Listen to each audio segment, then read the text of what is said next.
The miraculous piece of human intelligence that enables us to solve these problems is what we call common sense.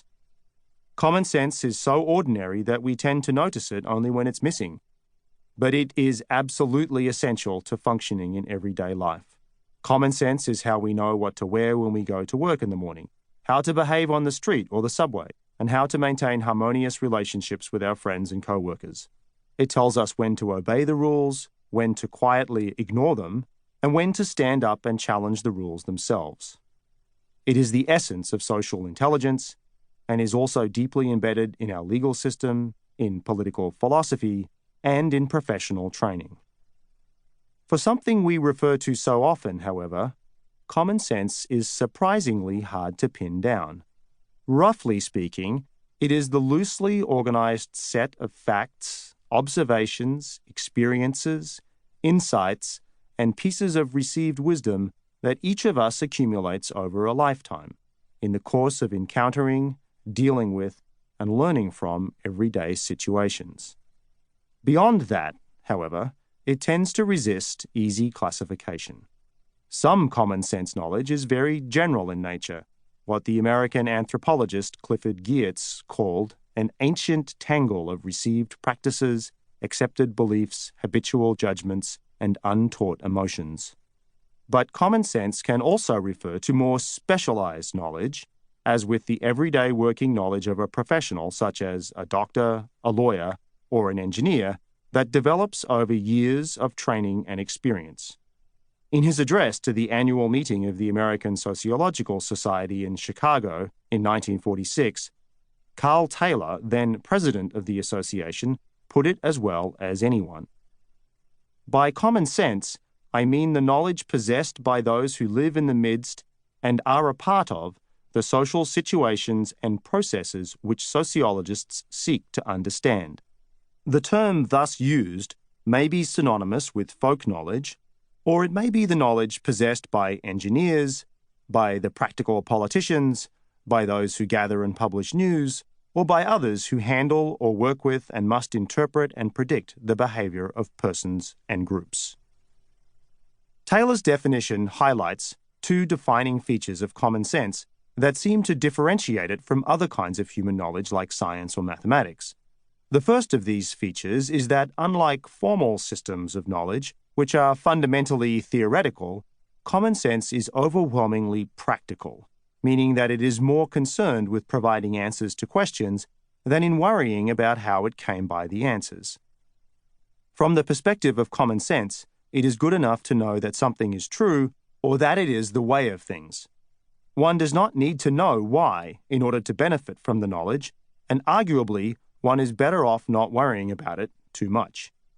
In contrast with theoretical knowledge, in other words, common sense does not reflect on the world, but instead attempts to deal with it simply as it is. The second feature that differentiates common sense from formal knowledge is that while the power of formal systems resides in their ability to organize their specific findings into logical categories described by general principles, the power of common sense lies in its ability to deal with every concrete situation on its own terms. For example, it is a matter of common sense that what we wear or do or say in front of our boss will be different from how we behave in front of our friends, our parents' friends, or our friends' parents. But whereas a formal system of knowledge would try to derive the appropriate behavior in all these situations from a single, more general law, common sense just knows what the appropriate thing to do is in any particular situation without knowing how it knows it. It is largely for this reason, in fact, that common sense knowledge has proven so hard to replicate in computers, because in contrast with theoretical knowledge, it requires a relatively large number of rules to deal with even a small number of special cases. Let's say, for example, that you wanted to program a robot to navigate the subway.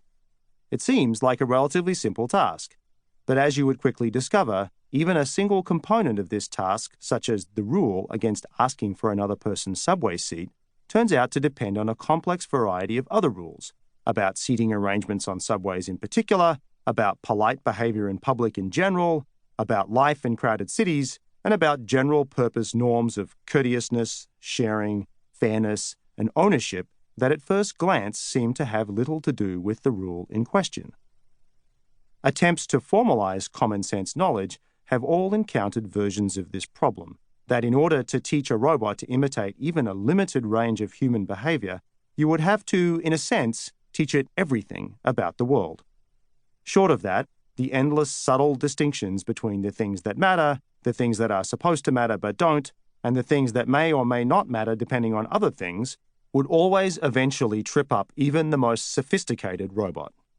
As soon as it encountered a situation that was slightly different from those you had programmed it to handle, it would have no idea how to behave. It would stick out like a sore thumb. It would always be screwing up. People who lack common sense are a bit like the hapless robot in that they never seem to understand what it is that they should be paying attention to, and they never seem to understand what it is that they don't understand. And for exactly the same reason that programming robots is hard, it's surprisingly hard to explain to someone lacking in common sense what it is that they're doing wrong. You can take them back through various examples of when they said or did the wrong thing, and perhaps they'll be able to avoid making exactly those errors again. But as soon as anything is different, they're effectively back to square one. We had a few cadets like that at the academy. Otherwise perfectly intelligent, competent people who just couldn't seem to figure out how to play the game. Everyone knew who they were, and everyone could see that they just didn't get it. But because it wasn't exactly clear what it was that they didn't get, we were unable to help them. Bewildered and overwhelmed, most of them eventually left.